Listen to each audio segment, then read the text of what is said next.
So welcome everyone. So many familiar faces. So exciting to have you all here. Happy International Women's Day.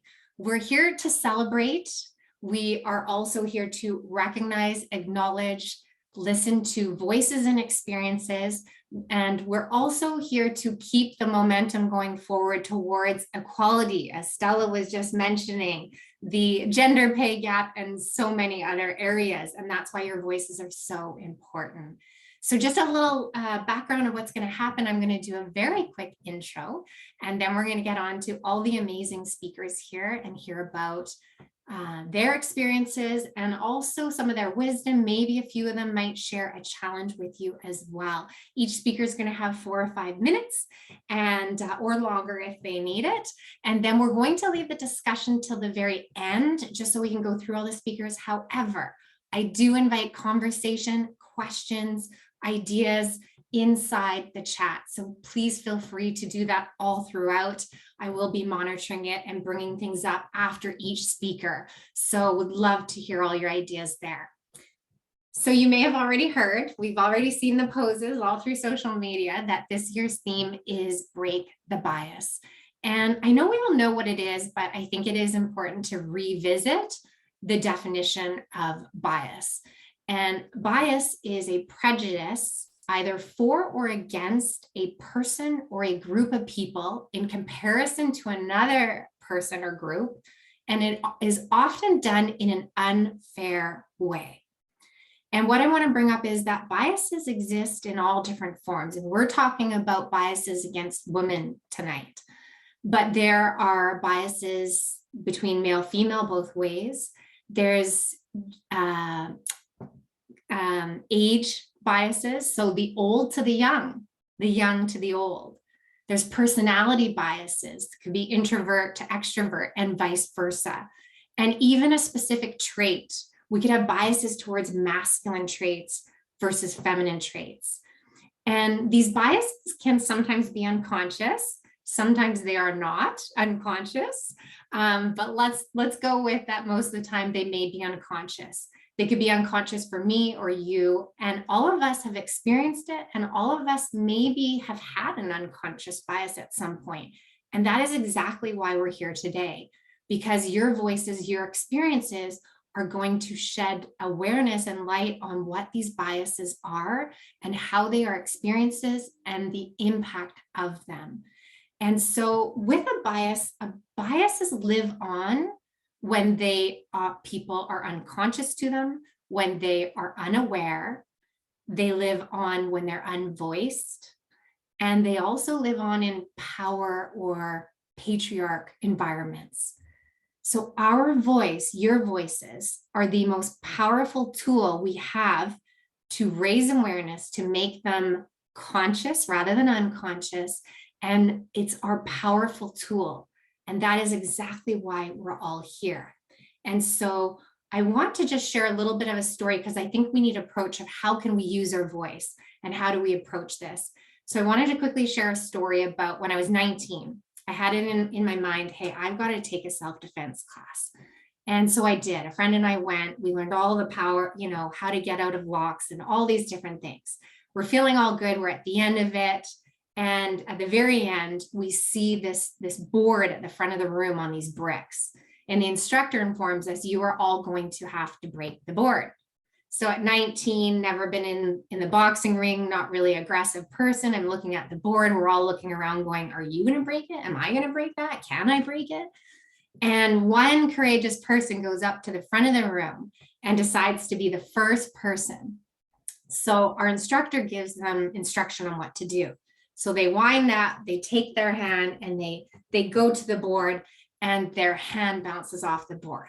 And now they're holding their hand, and you can tell it hurts. And we're all like, oh, do we say anything? Do we make a noise? And we're just thinking that courageous person.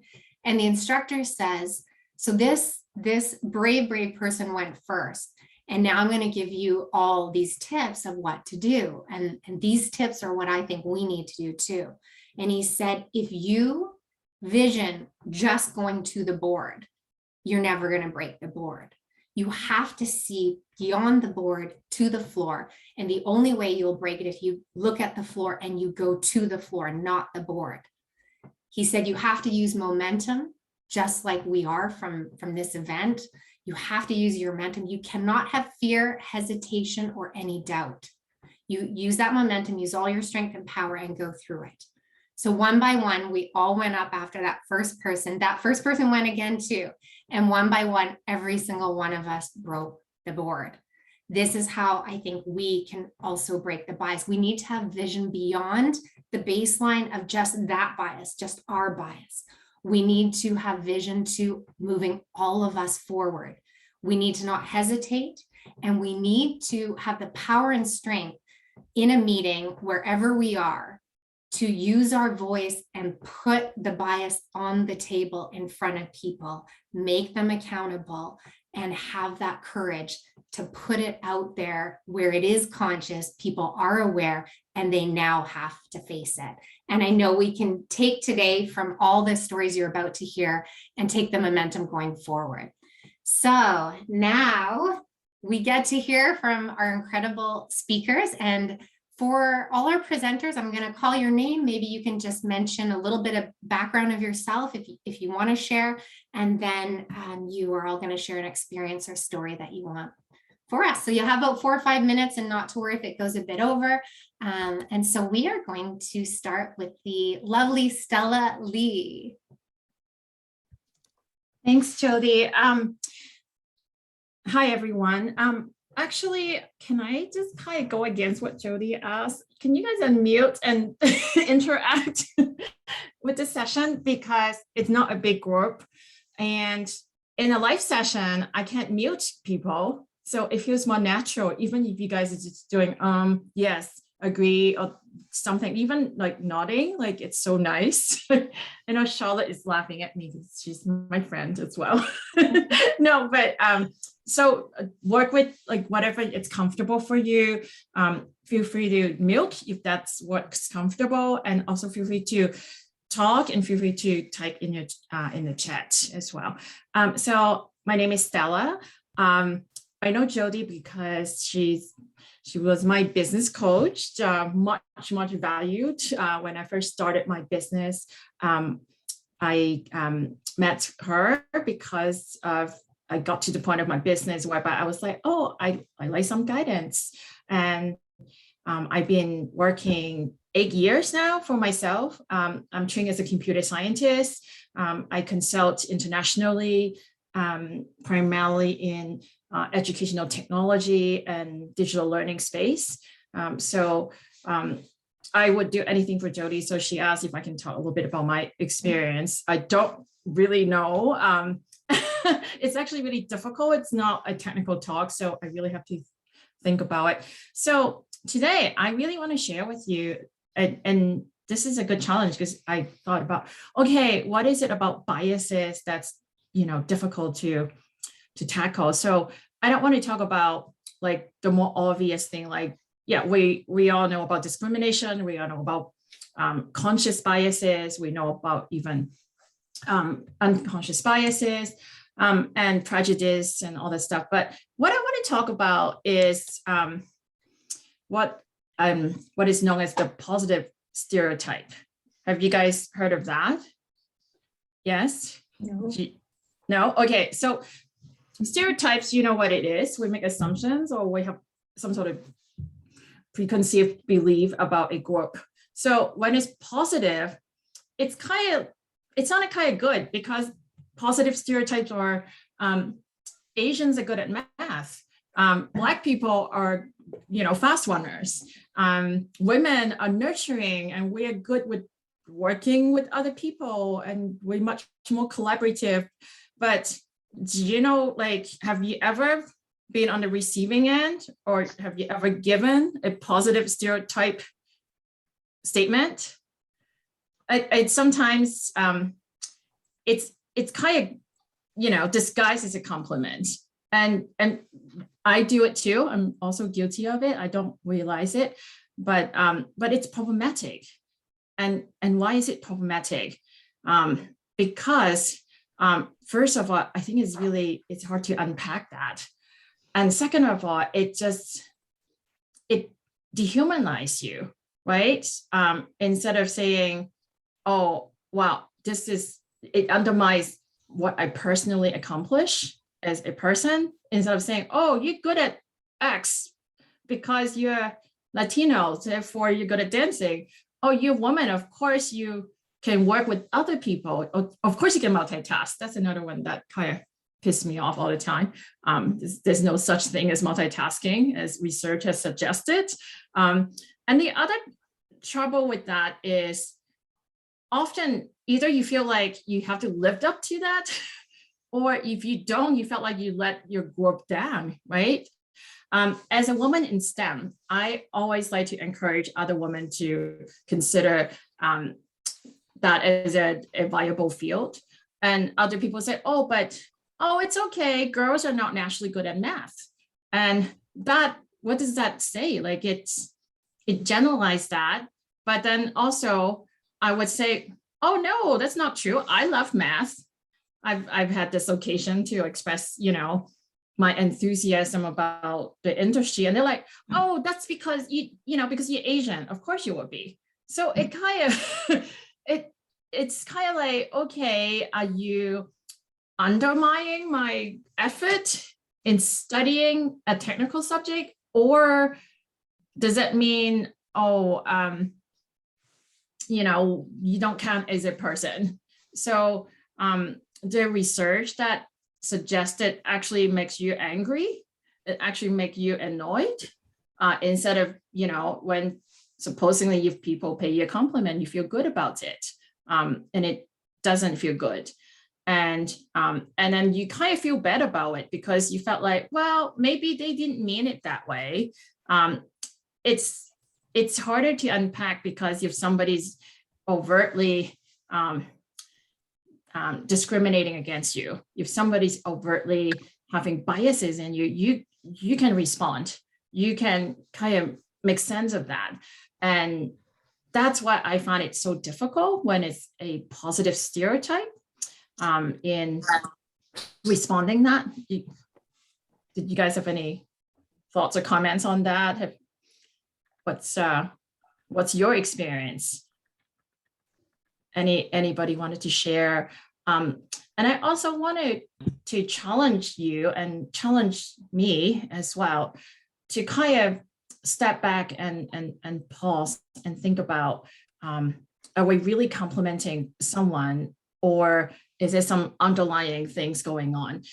Because sometimes when you're stereotyping even in a positive way, it's a slippery slope, because how easy is it to then flip and say, well, I can generalize some good things, but I can also start generalizing things are not so great. So there's two sides of the coin, right? So I think that's a very, I think that's a very scary thing, because you don't, like, it kind of creeps up on you and you don't think about that. And so I think in terms of breaking the bias, it's also, try to build that awareness to not generalize even when they are positive things. So that's kind of my story that I wanted to share with you guys. Any thoughts and comments? Anything else? I think you bring up some really good points about stereotypes, as they are so reductive, where we take this generalization and try and fit an individual to be that generalization, and it really reduces them to something that may or may not be true about them. And like you said, it kind of takes away their individuality and their own worth and ability, and instead of looking at them as a whole person and just saying, hey, you're really good at math, or you're really good at nurturing, or whatever it might be, we kind of erase them in a way by laying that stereotype on top of it. Yeah, and I think it also it kind of limits your options, right, to explore outside that. Well, what if you don't want to be collaborative. Why can't you say, I like to work independently? Why can't you say, I don't want to be the one doing emotional labor as a woman, just because I'm good at it, or, just don't put that assumptions on me. Perhaps I have to work really, really hard in developing emotional intelligence as well. Don't undermine, it doesn't come naturally for all of us. And sometimes I think people just presume that we're good at it as women, and then, they start making us do all the work, and that's not fair. And it applies to so many dimensions and so many different types of stereotypes, and it's not just gender-based limitation. What if you're, like, am I letting my whole ethnic group down if I wanted to? Like, I also have a degree in art, and it's like, oh, that's really unusual for your culture. And how limiting is that? Like, how limiting is for somebody to say, oh, just because you're from here, just because you are a certain of a certain personality. The other thing would be like, oh, that's really unusual for an introvert, or this is very unusual for a person this age. It's also about breaking that bias of, why, no, I'm a person. I have my own hopes and dreams, and I can't let just what other people's expectations of how you fit in a box define who I am. And so I think it's all connected with, and I know it starts so innocently, and that's what I want to talk about. It's like you don't detect it right away. And then sometimes later you're like, something is not right. And so I kind of wanted to share that with you, and also to challenge you to kind of reflect on that, and also be mindful moving forward. Look past the board and look at the floor about your about what you're going, about going about your daily life. So yeah. Any other thoughts and comments, ideas? I just want to say it's a very valuable perspective, and a fresh one, and one we need to be aware of. Like, I really hear we limit people when we do that, when we have a positive stereotype, and that the limiting takes away their individuality, kind of like what Kim was saying, it's reductive and boxes us in. So I love how you challenged us and expanded us to be aware of that and see how it could limit someone. Oh, thank you. I was just going to add to that, like, what comes to mind too is it's limiting to that individual person, but it also limits, opportunities to connect, like that interconnection. That's a good point. Yeah, that's a good point. Yeah. Mm-hmm. Thank you so much, Stella. Fantastic. Oh, We are moving on now to Janet, and I've never said your last name, Outhwaite. Hopefully I'm getting okay. And she is joining us all the way from Australia. So thank you.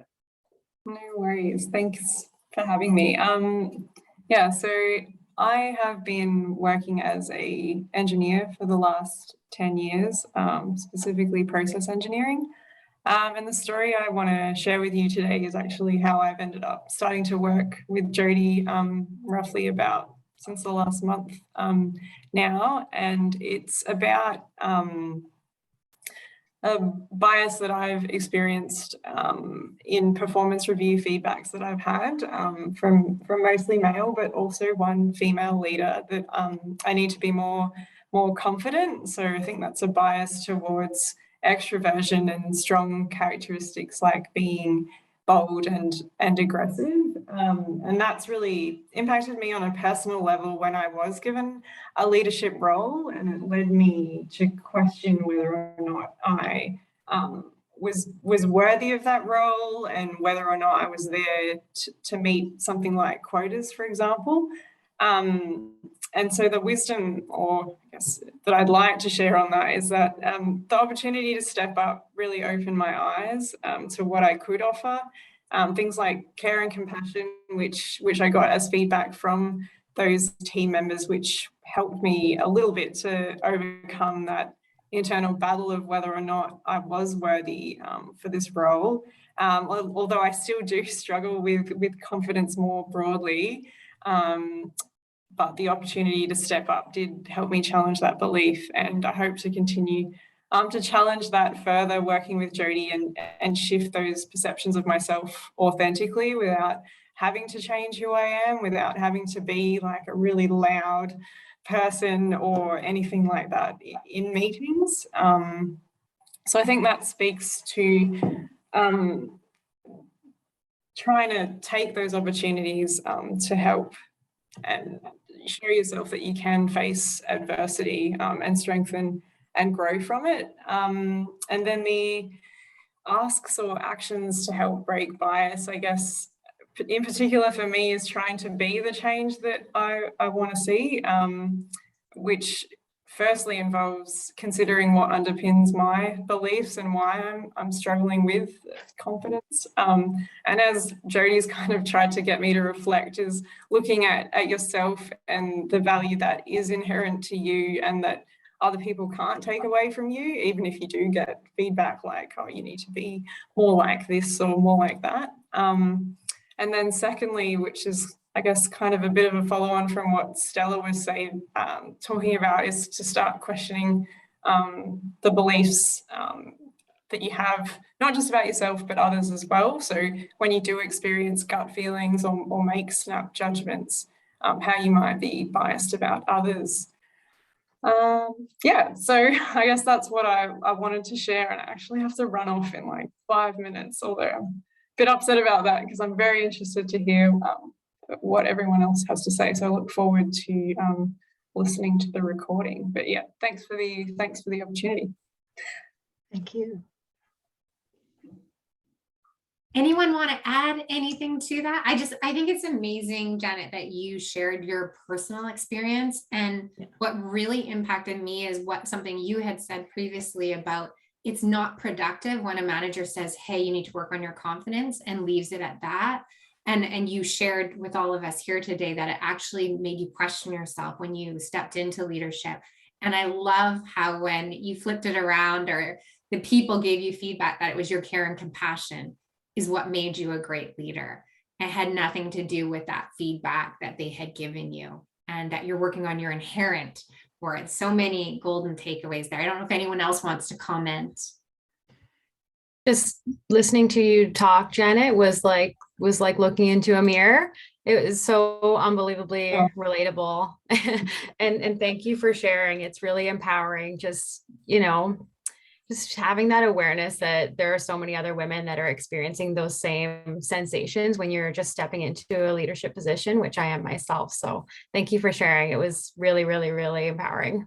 You're welcome. Yeah, I was going to add to, I would ask, well, give me some examples. Like, what's your definition of being confident? Because it could come in so many ways. And I think, it doesn't have to be just talk over people. It doesn't have to be able to make quick decisions.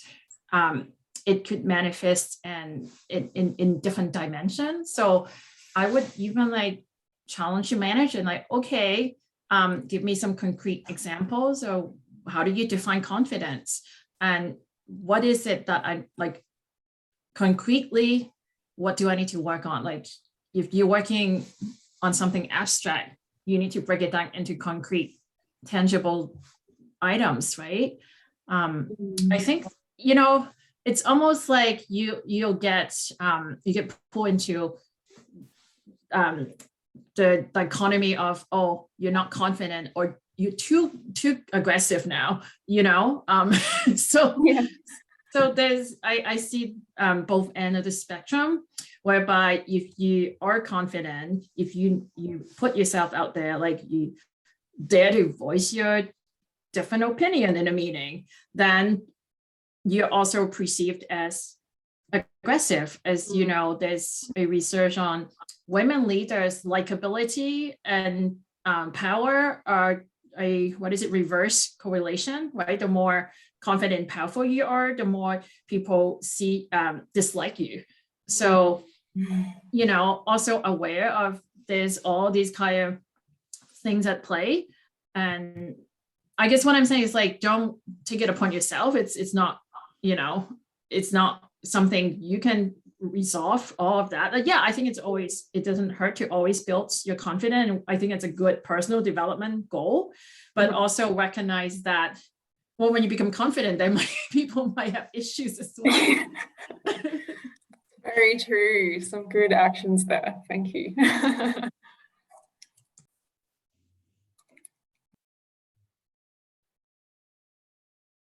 You're muted, Jody. You're on mute.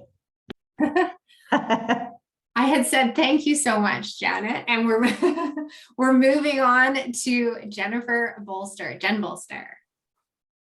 Thanks, Jody. I talk without unmuting myself at least once a day, so that was really validating.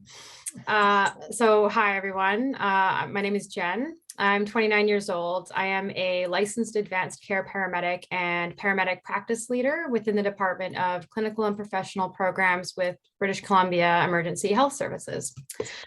So my role within the organization revolves around ensuring that the highest standard of patient care is delivered via clinical leadership, education, and research. So I look after the substance use and mental health portfolios, and my passion revolves around investigating ways to better integrate into the healthcare system as a profession. So my other role is as a co-founder of the BC Women in Paramedicine Special Interest Group, and I'll talk about that again in a minute. So I started my career in paramedicine when I was 19 years old. And during my 10-year journey as a paramedic, I observed several themes that were related to gender equality and gender representation. And one that really stood out to me was that 10%, only 10% of my clinical preceptors and mentors were women. And for many, it's zero. I recall so vividly one of my male preceptors telling me that they didn't know how to answer my questions because they don't face the same challenges as a practitioner that I would as a female. I also noted that there were very, very few women in leadership positions. And I've since learned why that's so impactful. So we know from a 2017 KPMG study that 67% of women reported that they learned the most valuable lessons about leadership from other women. And that 86% of women report that when they see other women in leadership positions, they are encouraged that they can get there themselves. We also know that companies with the highest level of diversity are anywhere from 15 to 35% more likely to have financial returns above their industry national average, that is. So what are the barriers? Well, there are several, but what has been well demonstrated in the literature is that women are often overlooked for leadership roles because they don't fit the mold of an ideal leader. So the Canadian Women's Foundation advocates for inclusive leadership, which is collaborative and welcomes the most marginalized voices. It fosters power with instead of power over, which has been proven to be highly effective. In fact, teams with inclusive leaders are 17% more likely to report that they are high performing and 29% more likely to behave collaboratively. We also know that women are often hired based on their performance, whereas men are more often hired for their potential. What makes this even sadder is that a woman's great performance is often not viewed as equal to her male counterpart's great potential. So back to the BC Women in Paramedicine Special Interest Group. So one day, about a year ago, my colleague and I were out for a mountain bike ride in Squamish, BC, and following endless conversations about the barriers to women within the profession, we decided to take action. So that bike ride and conversation and inevitably that initiative led us to collaborate with two other female colleagues to create a group within our organization that advocates for gender equity and sensitivity, a female-to-female mentorship group and program that supports those who identify as women throughout the entirety of their careers, robust gender discrimination and sexual harassment policies, and more. So we submitted a project charter and we were approved by the Senior Executive Leadership Committee as a formal group within the organization. So we've had some major wins. Some which are not limited to the facilitation of a joint statement between the union and the organization, several successful focus groups, and the collaboration with human resources to innovate contemporary ways of improving working conditions for all. The most meaningful win for me, though, is the overwhelming gratitude that we receive from the women involved in our working groups, who tell us that they're so appreciative for the work we're doing, but more importantly, that the work is actually being supported and advocated for by the organization. So, because the theme today is Break the Bias, I ask you to broaden your perception of what makes a good leader, embrace non-contemporary leadership styles, such as inclusive leadership, and evaluate future female leaders not only for their performance, but for their potential. And my advice to other professional women would be to create their own special interest groups within their organizations, and to generate the discussion that will help break down the silos and barriers that aspiring female leaders face. And I think when we do this, not only are we one step closer to achieving true workplace equality, but we're inspiring future generations of females to accept nothing less. Thanks. Wonderful. Wow, amazing, Jennifer. We talked about taking action, and I think you're already there. Thanks, Jody. A lot of my inspiration has come from you, so. Oh, you were already there on your own. And any other comments, insights? We accept your challenge, Jen.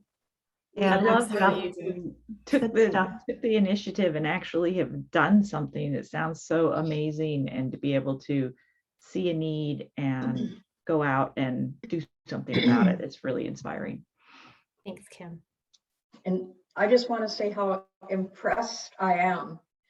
It sounds like just an incredible achievement. Thanks, Lori. That's kind. I'm blushing. Wow. Knowing always, sorry, Jody. Go ahead, Sal. Oh, I just want to tell Jen, it always shocks me every time I hear like other professions about lack of women leadership. I always thought, oh, maybe it's just my field, but yeah, it's good to hear other experiences as well. So good for you for doing something about it. Thanks, Stella. That's nice. Yeah. We add to that she is a paramedic and has crazy hours. And I'm thinking, how does she have time to run this all on the side in addition to? So amazing. Thank you. Thanks, Jody. We're moving on. And next we have Kim Hamblin-Hart. Hi, everyone. Thank you for joining us all tonight. This has been great, Jody, and I'm so grateful for your inspiration and leadership in this. I am a plant ecologist who turned to become a life coach, and now I work with individuals. I consider myself a narrative life coach, but also work in the mental health coaching field. And as I've been thinking about what a bias is, it came to me, as a bias is just a story. It's a thought we have. And there is no inherent truth in these thoughts. But we are told these collective stories as at a cultural level, in subcultures, within our families, and these thoughts and stories that get told and retold about what it means to be a woman, or what it means to be whatever it is that we're looking at. They reside within us, and we start to believe them as the truth. And to change cultural biases, I think that we have to start with our own personal stories. And we have to look at and question those things that we believe about ourselves and about other people. And for me, this happened at on a very personal level. I grew up, 40 years of my life kind of believing like somehow I'm just not good enough.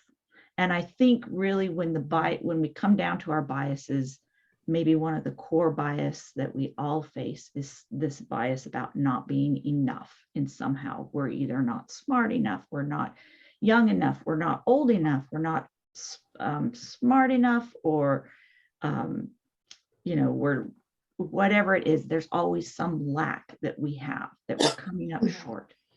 And for me, I was wrestling with this idea that I'm not good enough, I'm not doing enough of this or that. And I had this epiphany where I stepped sort of outside and looked at myself from an outsider's perspective. And I'm like, well, who is Kim? Who would, somebody looking at me, what would they say? And I started looking at the way I treat people and the things I do and the way I spend my time. And it like hit me. It's like, I'm a good person. And like for 40 years of my life, it took me that long before I was able to say, oh my word, I maybe I am a good person, And that small shift to be able to step outside of my story and to look at it from a new perspective really was the beginning of a transition for me that allowed me to start questioning all sorts of stories that I was telling myself and starting to break those personal biases which had come to me from family, from subcultures, from the larger culture and society.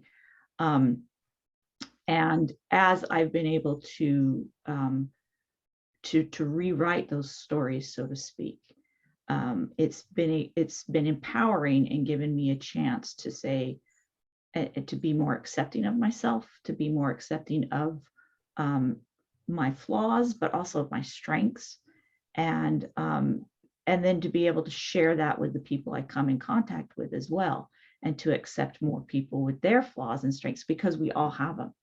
And we all have that potential to grow and develop. And so I guess my experience is that, I really think that making those grand changes at a large cultural level, starting with our own personal stories and our own personal biases, is a place where we have a lot of control. And it starts by first even asking the question, is it true? Is this what I'm thinking about myself or about this other person? Is it really true? And then start looking from a different perspective, what might be a different way of making meaning and understanding of what is happening. And so that's kind of where I'm at with working on bias and working on breaking biases, is doing a lot of my own personal work and then helping people through my work as a narrative coach to help them break down their own personal narratives and change those into something more empowering.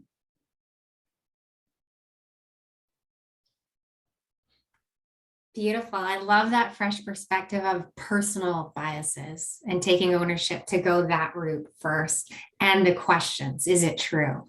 Such a powerful shift to raise our awareness and something we're in control of. We can start with ourselves, really. Any other? Yeah. Kim, I really love your narrative. I also just want to add,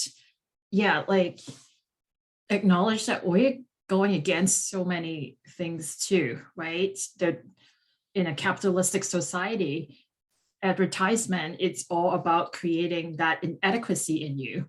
So it's one thing to get it from parents and family and peers and in your community, but at the broader scale, it's the media. Oh yeah, it's pervasive. Yeah, and I was just talking to my friend about the evolution of advertisement in moisturizer, like facial moisturizer. It used to be just like face cream, and then it's like anti-aging, and then that's not good enough. It's age defying, and then you get turnaround cream. You're not even defying. You need to turn back the clock, and then you have to have miracles now. So it's miracle cream. So like, how are you going to fight against that kind of language over the years? Just some food for thought.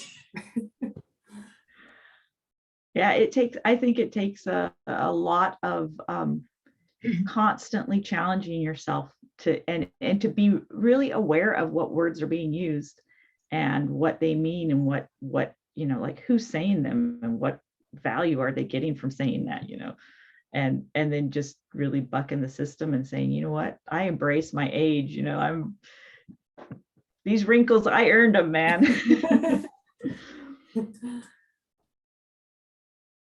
Thank you so much, Kim and Stella, for your comments too.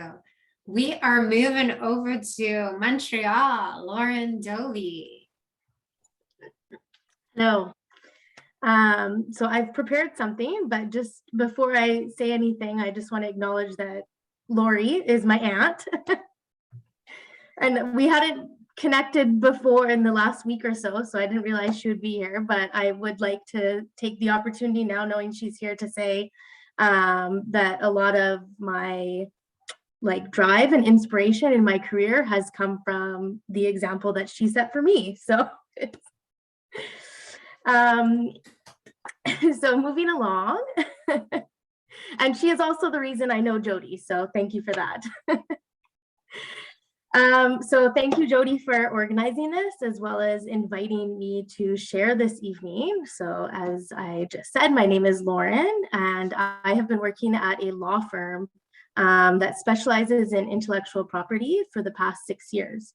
I've occupied various administrative roles, and most recently, I have been working as a client manager within our patent department.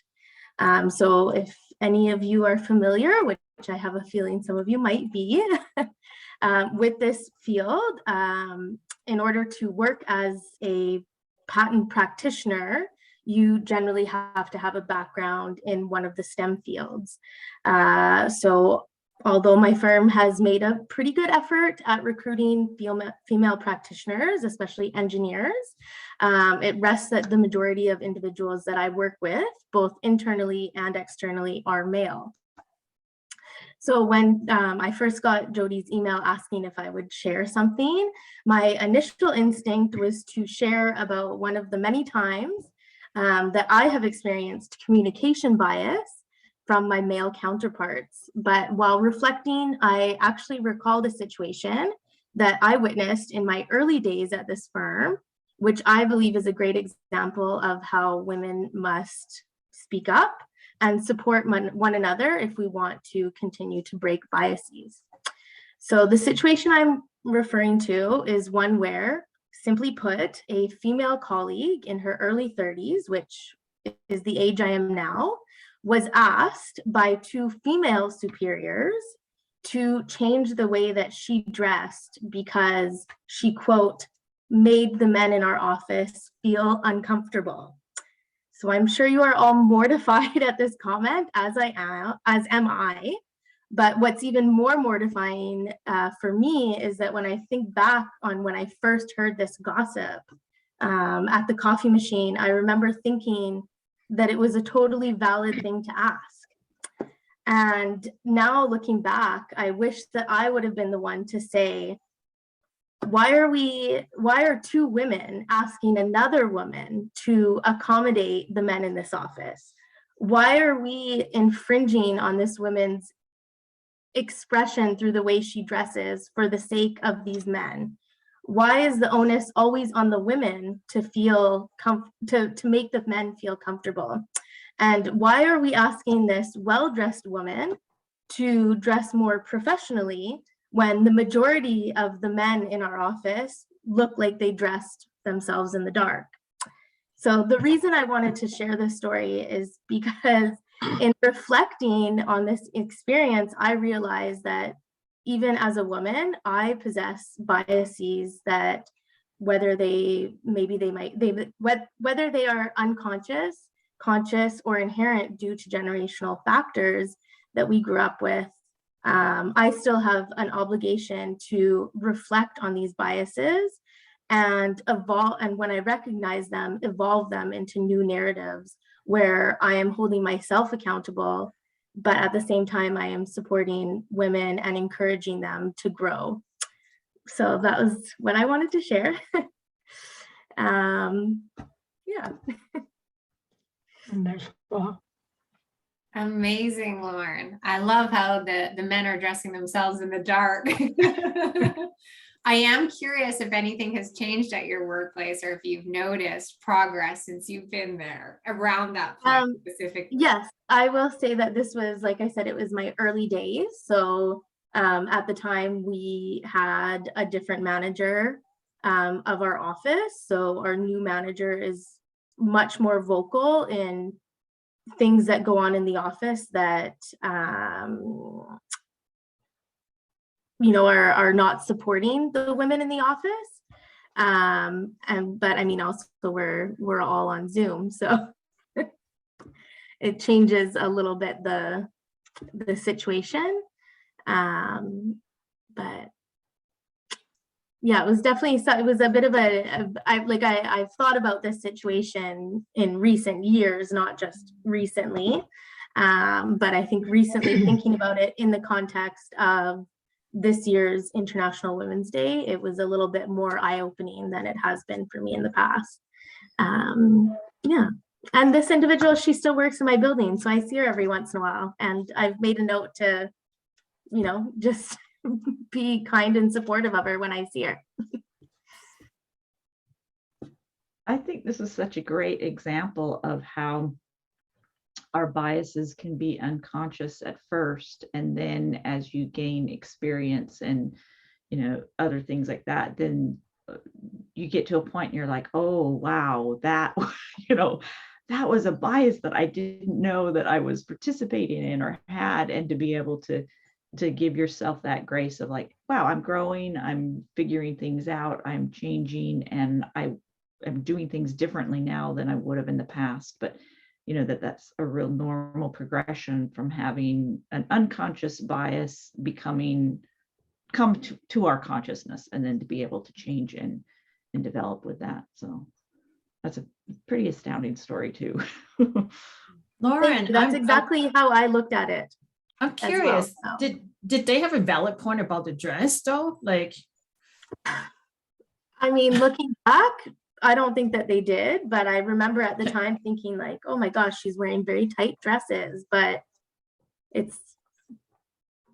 I'm not proud of myself for having thought that at the time, because why does it matter? Like, it's not up to her to make sure that men can control themselves. yeah, 100%. You asked very thought-provoking questions, Lauren. Why is it always the ownership of women to ensure? I just loved your questions. They're very thought-provoking. And they're questions that I will continue to ask myself when I am in situations where it's mostly men. Thank you so much for sharing your story and your experience and those questions. We are moving on to Charlotte Nobles. Hey, thanks, Jody. Hi, everybody. I'm Charlotte. I am the founder of Wild Sage Coaching and Mentorship, which is my career mentorship and life coaching company that I started. And I know Jody through that company. She's been really, really helpful with helping me get that started and up and running. So thank you. And I know Jody through Stella, so that's how I came to be here as part of this great community. But a little bit about my background. I was a corporate insurance broker, doing large company insurance for about 10 years, and that was very male dominated. A lot of biases that I saw in that time in my career, and coming out of that and deciding to move into coaching and mentorship has been really wonderful. And I feel like I gained a lot of experience and insights in my corporate career that I now bring to my coaching and mentorship work. So I wanted to talk a little bit about how to break the bias, and I have an ask at the end of this. So things that we've been talking about in our discussion already this afternoon. The first thing that I think is really important when we're talking about how to break the bias is, of course, understanding and breaking down our own biases. And as we talked about, we all have areas of unconscious bias that we don't realize. One thing that can be really helpful for identifying some of those are online assessment tools. Harvard University has a good one. The American Bar Association has a good one. So there's some great tools online to help us kind of identify and realize where we may have some assumptions that we don't consciously realize. But then also to think about where you have assumptions coming up in your own decisions and actions that maybe you hadn't really thought about before, and examining those to think about, okay, where did those come from? Are those based in fact, or are those things that I've just picked up over time, or they're just things I've learned from peer groups or whatever? And really looking at those and thinking about whether or not that makes sense. So I think that when we can understand and break down our own biases, that also helps us in terms of how to identify and call out biases that we see from others. And that's my second piece of advice around how to break the bias, is to call out biases when we see them from others, especially important in the workplace where policies and procedures and decisions are being made that can really have major impacts on certain individuals and groups of people, either too positive or too negative, as Jody said at the beginning, right? It's a favoring of one or the other that is what a bias is, and learning how to call out those biases. And I think when we understand that we all come from places where we have our own unconscious biases, being able to raise them in a way that is productive can be really helpful, and in a way that will hopefully reach a solution. So using language that's not aggressive, but that's assertive and really clear, to challenge either a spoken or an unspoken assumption can be really helpful. So an example of this would be, rather than saying right off the bat that's biased, that decision that you're making is biased, which eventually you may need to say, but initially trying to say something like, I think we need to be careful to not assume X, or I think that this procedure or this decision that's being made may not impact everyone equally. So can we take some time to talk about that? And presenting the bias and the assumption in a way that can lead to a productive conversation and hopefully positive change. But then, of course, the second part of this is that sometimes that isn't effective, right? And decisions are made and policies are put in place that do have negative impacts for people. And especially when this is leading to situations of inequality and discrimination, don't be afraid to really put your hand up and say, this isn't okay, this is a problem. And whether that's escalating up the management chain, reporting to HR, or reporting to a whistleblower line, which a lot of companies have, and in part for these situations and these types of things, can be a really, really helpful way to say, hey, there's a really major problem here. And I think the more that we can address the biases in ourselves that we carry, and that we see from others, then the more positive change that we can create. So my ask is to do exactly this, to understand our own biases and really examine and break those down, and then to call it out when we see it in others as well. So that's it. Great. Thank you, Charlotte. I love how you gave us ideas of how do we do this, and even take it a step further. What if that doesn't work? Where do we take it then? And you gave us so many options. Thank you so much. Does anyone else want to comment, have a suggestion?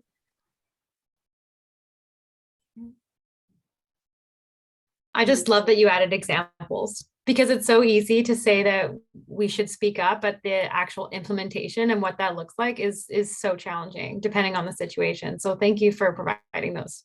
You're welcome. Yeah. And I think in the moment, those situations can be really heated and feel like I've been in situations like that where you start to just, you feel really emotional and you want to say something, but you're angry or you're upset and you don't know what to say, and sort of having some things, some ways of addressing it in the back of your mind I find is really helpful, so that I personally find don't get too heated in those moments that can be really stressful. So yeah, absolutely.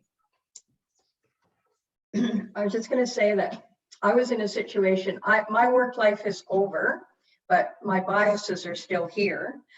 And I worked with a group of men, and I was in a meeting with them one day. I was the only woman. And one of the young men, who was just not much younger than me, maybe 5 or 6 years, said that there really was no place for a woman except the bedroom and the kitchen. This was a long time ago, but it was 1980 when this happened. And I've never forgotten it, and I never will.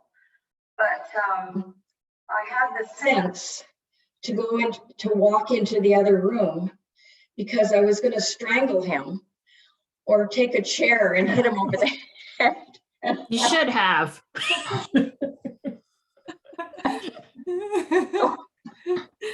Anyway, but hopefully I'll learn not to be so emotional.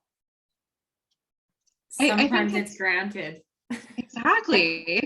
I think sometimes in those situations, the anger is completely warranted. And I mean, I would have felt the same way as you. That's horrifying. No, I thought that's what Jody's self-defense course is for. Their bias defense. The team leader came into the other room with me, and he was a man, and he calmed me down and said that was completely inappropriate. But I'm still angry. Rightly so. Yeah. Anyway, yeah. Thank you so much for sharing that with us, Lori. You know, we think we've progressed, and I was just talking to someone at KPMG, and they had someone appear, so their age group, and this woman's in her 30s, appear from a different culture, but appear a man say to her, I'm surprised your husband lets you work. So we think this is maybe 40 years ago in 1980s. It still happens for whatever reasons. Maybe not as often, but it's really important that you shared and that we keep talking about it, keep the conversation going. And I hope you can do something with that anger, something maybe fun to get rid of it. I was going to say, I think it still happens now. Like maybe not exactly that conversation. I had a few years ago, I called tech support about my printer, and I didn't understand what the guy was saying to me. And after he said it a couple of times, he was like, do you have a husband that I can talk to, or a brother?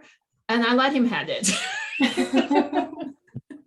I was like, I have a PhD in computer science. I have 20 years of experience in this field. And when you explain it to an average user, you should aim at the lowest common denominator. And if I don't understand it, you got a problem. Yes, Stella. So I wasn't so calm and collected either. Amazing. Wow. Also powerful. Thank you, Charlotte and Lori, for sharing, and Stella.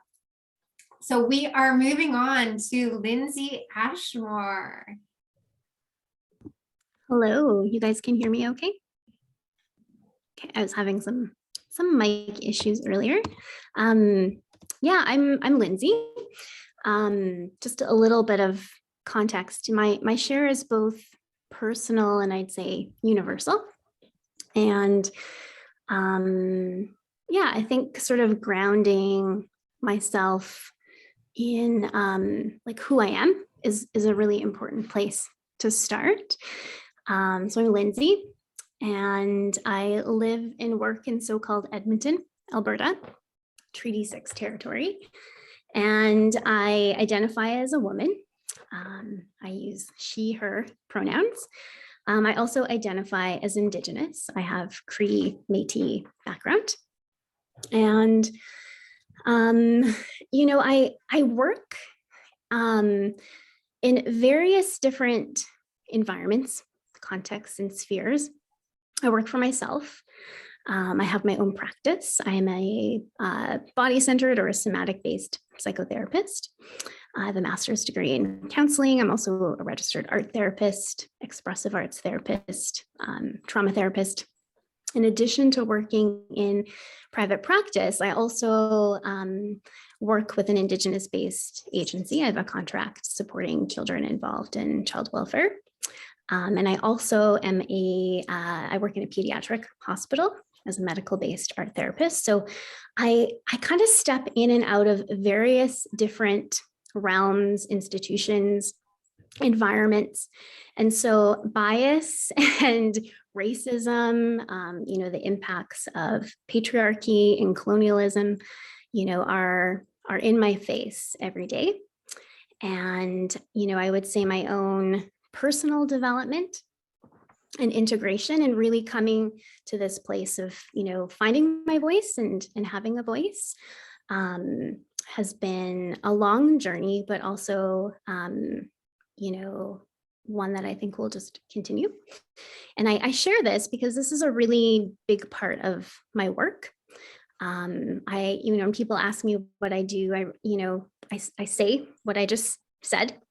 I share, you know, what I do, the hats that I wear, but really at the essence of what I do in my life, you know, personally and professionally, is I really stand for the feminine. So, you know, I support child maternal health in a more practical sort of realm, but I really stand for the feminine. And when I say that, and what I mean by that, you know, in our society, in our culture, you know, the time that we're living in is really become imbalanced. And, you know, the feminine, when I speak of that, it's really, you know, an energy or an essence or an archetype. And, you know, things like family or women or children or play, the imagination, curiosity, the body, process over product, you know, emotions, I could go on, but all of these things are really not valued or honored and really relegated to the shadows, so to speak. So in my work, you know, I very strongly support those things. And so my share, I'm going to kind of wind around and sort of make some points, and it's very circular, my share, and there's a point to that. You know, it both fits, I think, a feminine perspective, speaking from that place, and it also fits an Indigenous perspective and worldview. And so when Jody asked me to share and to speak, really what comes to mind, I mean, there's a ton of things that come to mind that I could speak to, but really what resonated the most is not just this bias. You know, there definitely is a bias against and towards women, you know, in our society, but it's the way that I see it, it's really more than a bias. It's really this abandonment of the feminine. And again, I speak from this perspective. There's been this total abandonment of the feminine in our culture, in our society. And I really think that we're all paying the price for this, not just as women, but certainly deeply felt as women and those who identify as female.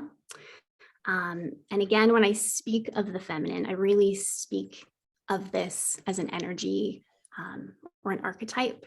So, you know, the feminine can often be connected to receptivity or a position of being more open, more cyclical, relational,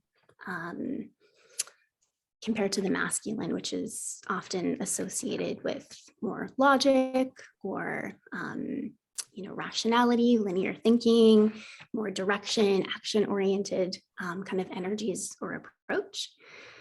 And because us women as a group, you know, we have more of a foundational essence that's grounded in the feminine.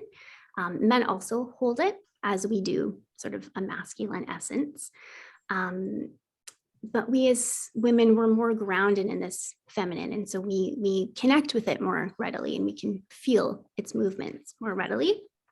And these two energies really naturally, in nature are meant to coexist. They harmonize each other. They're in balance, ideally. Yet we now live in a time where models for living, loving, and leading are really based on a cultural worldview that for more than like 5,000 years, it's a long time, has continually tilted towards and now privileged the masculine. Masculine values, styles, and ways of knowing and making sense of reality. And it's not just masculine. There's nothing bad with, masculine, nothing wrong with it. But what has happened is we're really living in a time of like a hyper masculine, which is like a distorted masculine, and an imbalance between the masculine and feminine. And all of our existing paradigms for living, a successful and fulfilling life are really, more aligned with the way that men develop and evolve, along with the influence of, patriarchy and colonialism and other things that fall within those categories. And so this evolution to where we are at now, again, is not wrong or bad. It's certainly, though, has reached a peak or a kind of precipice or a ceiling, if you will, and is no longer, in my view, really sufficient, especially for women. And, I think what we're seeing kind of globally and collectively is a real need to rebalance things, reconnecting to and with the feminine. We've had a lot of major social change, including those won by feminism, which have given women entrance into public and corporate life leadership that would have been unthinkable for our female precursors. Yet it's also this inclusion into the masculine world and hierarchy, although welcome and a just development, has also created specific issues that our foremothers, I would say, whose world was, I would also say, overwhelmingly feminine, didn't really have to face. And there's so many different, avenues we could, connect to that or go down. But one that's most relevant for me, for example, is, something I wrestle with continually, especially when I step into, work in a healthcare system versus working just for myself. I get to call the shots. I wrestle with this question of, how do we as women working in offices or institutions accommodate the changes in our bodies and minds that accompany our monthly cycles, among other things. So as women, we have a 28-day cycle. It's called an infradian rhythm. And so our natural kind of creation, sort of destruction cycle, if you will, our productivity is 28 days. Versus men, they just have a circadian rhythm, which is 24 hours. And when you think of it, our notion of work and time is based around more of this masculine clock, if you will, this 24-hour clock. And, as women, our sense of energy and our wellness and health is actually really tied to our infradian rhythm. It connects to 6 different systems in our body: our reproductive system, our brain and nervous system, metabolism, immune system, our microbiome. And so, for me, working for myself and working from home, I get to call the shots. When I have these natural ebbs and flows of just my energy and productivity, I can adjust my schedule. I don't have anyone to answer to but myself. But when I work in healthcare, you're expected to move at one speed, do what you're told. There's no adjusting to any other kind of rhythm. And so I want to call it a challenge. I kind of reframe the languaging to my invitation to us all is, really finding ways where you can recalibrate to your own rhythm, in ways that support your own sense of wellness and health. But by doing that, you're really supporting not only yourself, but also other women and other people in, really finding their own rhythm and living by that too, because we all don't have, the privilege and the choice to do that. And so when you do, especially when you are a woman in positions of power and leadership, I know I really try and make a point to use the privilege and the power and those positions that I have to kind of model and, push the envelope, so to speak. So yeah, thank you. Oh, thanks, Lindsay. Amazing, Lindsay. I love how you gave us permission. I don't know if anyone else feels this on here, but sometimes you feel you're pushing through at different parts of your cycle. Like, well, everyone else ignores it. It's not really there. It's not happening. It's not something you talk about. We're in the man's world. We just got to carry on. And so we kind of ignore it. But I really feel you gave us permission to kind of go, hey, we do have a different cycle, and you gave us permission that it's okay. And I love your word, the invitation, to heed that and maybe move it forward. So thank you for that. I don't know if anyone else wants to comment there. I would like to say thank you as well, because I think this is something that I have never had anybody speak to me about our cycles and the different rhythm that women versus men are more used to having. And so, that's definitely something that I'll start thinking about more in my day-to-day work. So thank you. Mm-hmm. Yeah, you're welcome. And I would just sort of add, it's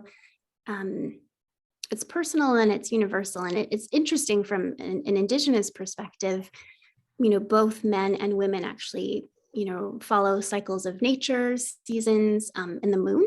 So it's not just it can just be like a feminine thing, but from, an Indigenous perspective, it's quite interesting to see, men also follow and honor that. And so in contrast to sort of more of our Western, kind of perspective in society. So, there's lots to kind of explore there, but I think that's sort of it's been for me, a tangible place. It's not easy.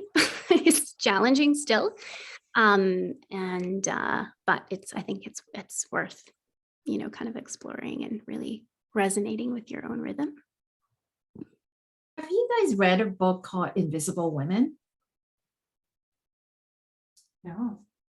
So that's my homework and ask for you guys.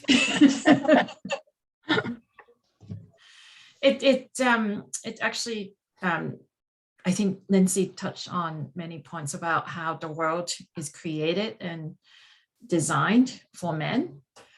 An example of that is office temperature is designed for men wearing suits and not for women.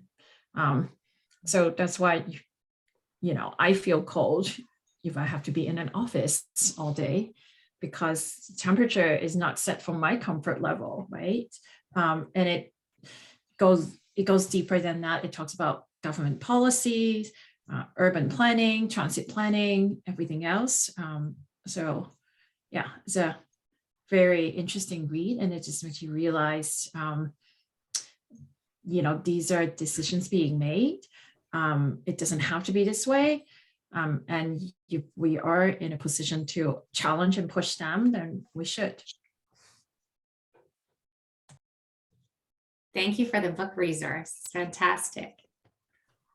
I am conscious of the time here, and I know we're a bit over. If anyone has to leave, I want to respect that. We have two more amazing speakers, so I hope you will stay on.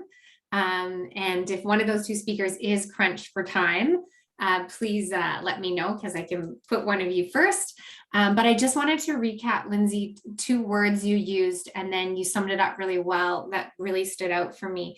You said there was abandonment of the feminine, and then you said we're living in kind of a hyper masculine world, but then you brought it together and said we're really meant to have both energies, that they're meant to work, coexist. And I love that you presented that. So thank you. So we're down to the final two, and I don't know if you're reading names on the screen, but you may have seen a similarity in a last name to mine. And on this International Women's Day, I get the rare privilege of introducing one of my mentors and inspirations, and I don't think she'll share this, but she has had the nickname of the Iron Butterfly. It is my mom. And here is a bias. She is petite, but oh man, is she strong. She has 4 children. She's a cancer survivor, and she's a force to be reckoned with. She got a PB in her fitness, her own personal best last week. Is an inspiration. I won't say her age, but she's young and vibrant. So I just want to thank her for being an inspiration in my life. And I'm so grateful that she said yes to being here. So I'll introduce Sheila as the person she is, not just as the mom title. Wow. Well, first of all, I'm just blown away by this incredible opportunity to be in the company of all you amazing women. You all bring such energy and diversity and beautiful ideas. They're all so relevant in their own right. And it's just an honor and a privilege to be listening. I'm not totally sure what I'm doing speaking, but I'm grateful for it all. And as Jody pointed out, Jody and I go way back. And when she asked me if I would like to contribute to this wonderful collaboration of voices for International Women's Day, I really wondered what I could possibly share. However, I just received an invitation to radically reframing aging. It's a 5-day summit. It was incredible. And one of their themes was say yes to everything. So here I am to share an experience with you all that actually happened 24 years ago. This story celebrates the power of what can happen when a woman decides to trust her own abilities. It's about breaking the bias from the inside out. It starts with each of us believing that maybe we are enough.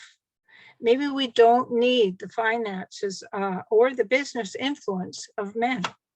Perhaps with our own creative ideas and our ability to cement relationships, we can achieve the end result ourselves. We may need to recognize that the bias within us is actually what's holding us back.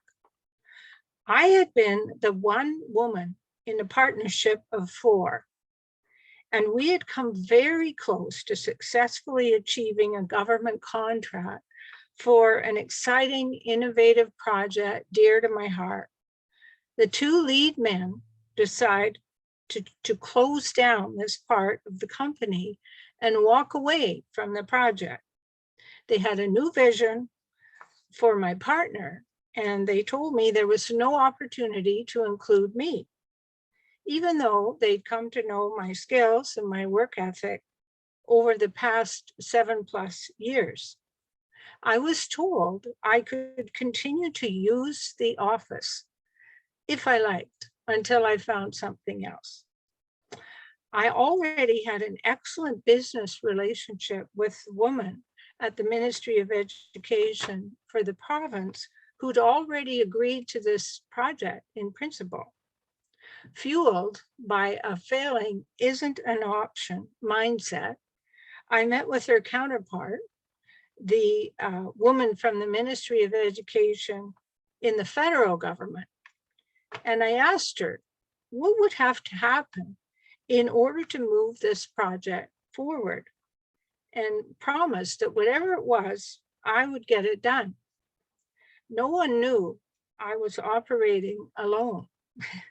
I was the whole company now. I even had another job already. There was so little belief in and respect for what I had been working towards that no one even asked or ever knew what we achieved.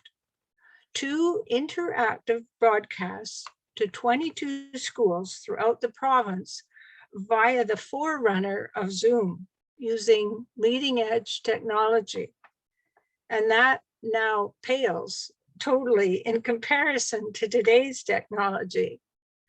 But I knew The celebration of this success went far beyond the financial rewards. Today, my ask to each of you is to believe with every opportunity that comes your way that you are enough, no matter who might try to tell you otherwise. Help yourself to build an arsenal of stories that you can continue to tell yourself and other women so that they can have what they need to believe that they are enough and break the bias from the inside out. Thank you so much for this opportunity for sharing. And I just want to wish you all good luck breaking your bias from the inside out.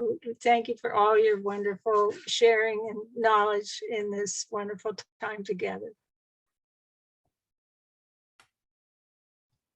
If there's any That's awesome. questions or anything, thank you. So good.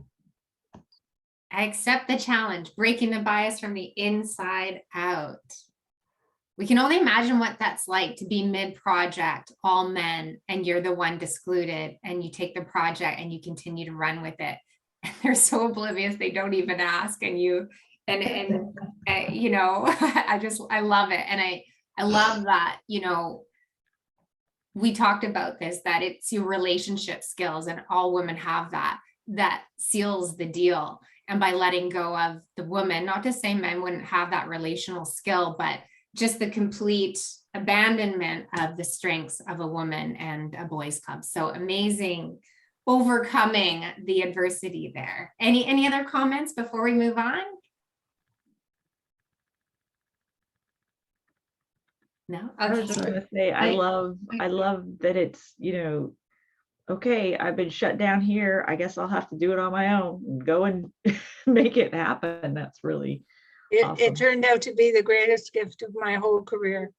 I moved on from that to be a career coach, and all the while I was coaching in the courses, nobody ever knew that I could match every one of their stories, because I would tell it, but they wouldn't know I was talking about me. That's awesome.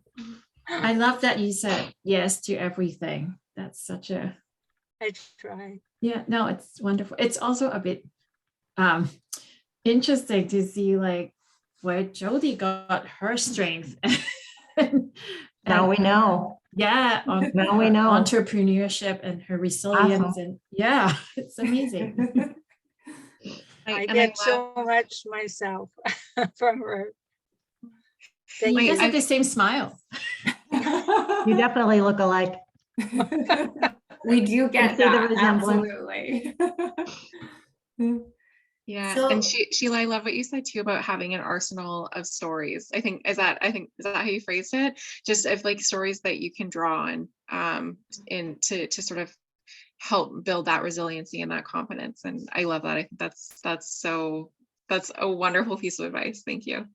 Oh, thank you. Well, it's important because sometimes we just don't have that energy we need or that confidence, and we have to remind ourselves we've been here before and we made it work. That's what we need to remind ourselves. So last but not least, thank you for your patience. And you are a grand finale, no pressure, Carol. Carol Yeah, great. Morgan-Wirth. When everybody's tired, worn out, and just want to get on their couch. I'm so grateful for you and that you're here and sharing your wisdom with us. Well, first of all, it's been great. It's great to meet all of you. I'm actually, I think I'm the only one in the States. Is that correct? No, there are a few. Okay. So I'm in Southern Illinois on a farm. My name's Carol. I am a certified personal and business leadership coach and trainer. I do specialize in kind of self-discovery, leading authentically, and really through your strengths. I started this business in 2019, almost as a bit of a semi-retirement. So for the 30 years prior to 2019, I had a very successful, extremely successful career as a senior executive in big business. I was in big corporate organizations, large consulting organizations.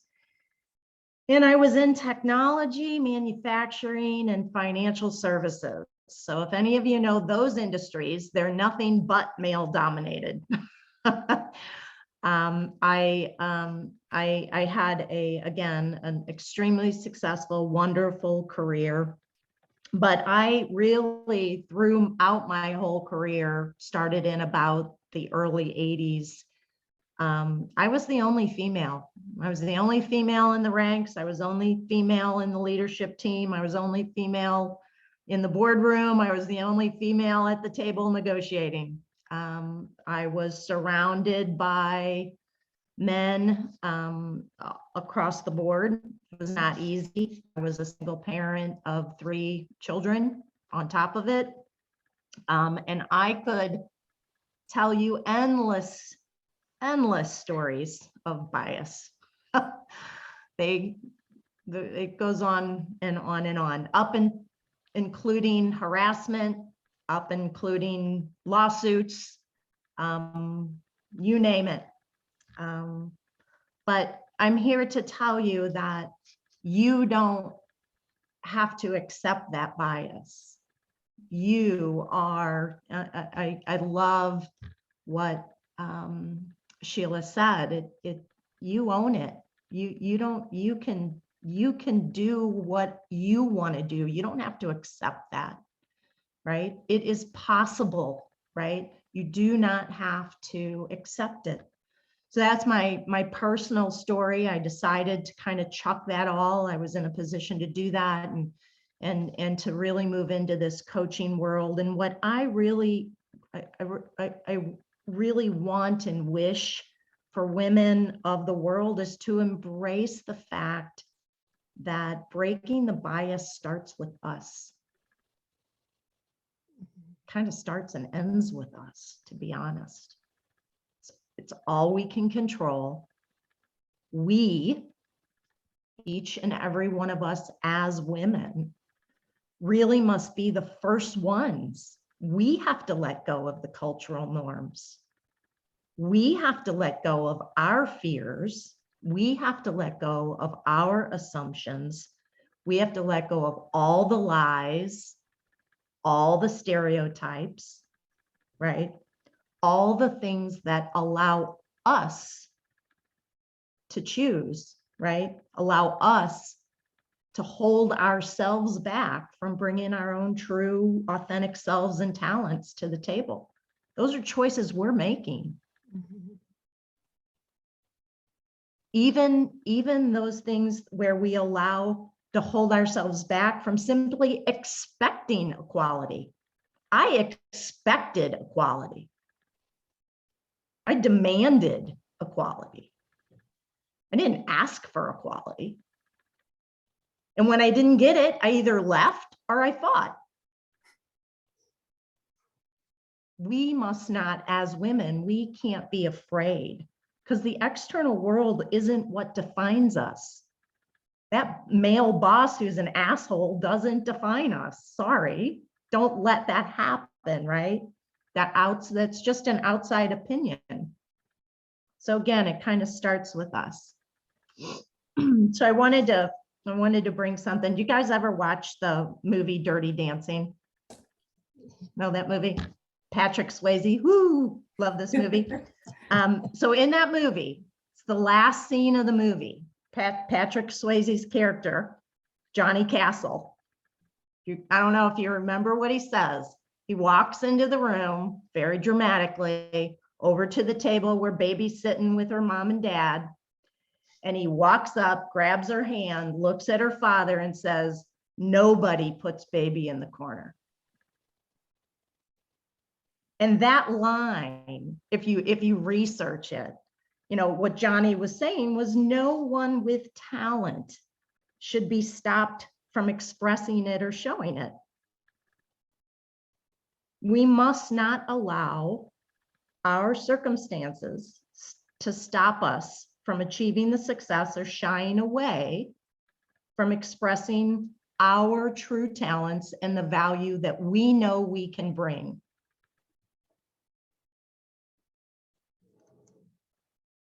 So my message, my challenge is nobody can put us as women in a corner unless we allow it. So be brave, be confident, chase your dreams, make things happen. Don't compromise. You're in a situation where it's a bunch of crap, leave. There's a million options in this world, right? Dare to show up authentically because you're beautiful. We bring as women so much to the table that men don't. And men bring stuff to the table that we don't. And we have to accept that, recognize it, respect it. But it's us as women who need to not be afraid to show up in that way, to show up as women, to show up vulnerable, to bring our best selves forward. And I'm telling you, through my own experience, when you do that, yeah, it's hard. Life's not here to be easy. It's hard. It's hard. It's hard to take a stand. It's hard to fight. It's hard, right? But when you do it and you're authentic and you're real and you bring value, right, to whatever it is that you're doing, the rest takes care of itself. It just does. The barriers break down, the biases go away, people recognize what you bring to the table. It just happens.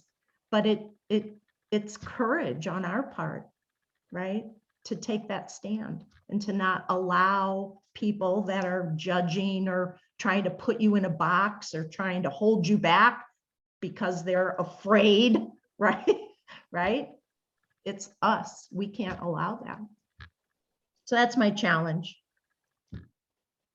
Dare to be yourself, dare to be authentic, bring your best self, let the universe do the rest. Wonderful. That's all I got. Beautiful. Thank you, Carol. I love it.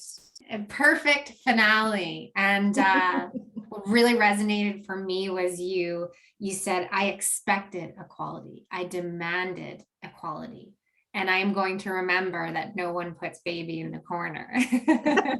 Go watch that video on YouTube and give you all inspiration. Any other insights, questions, comments?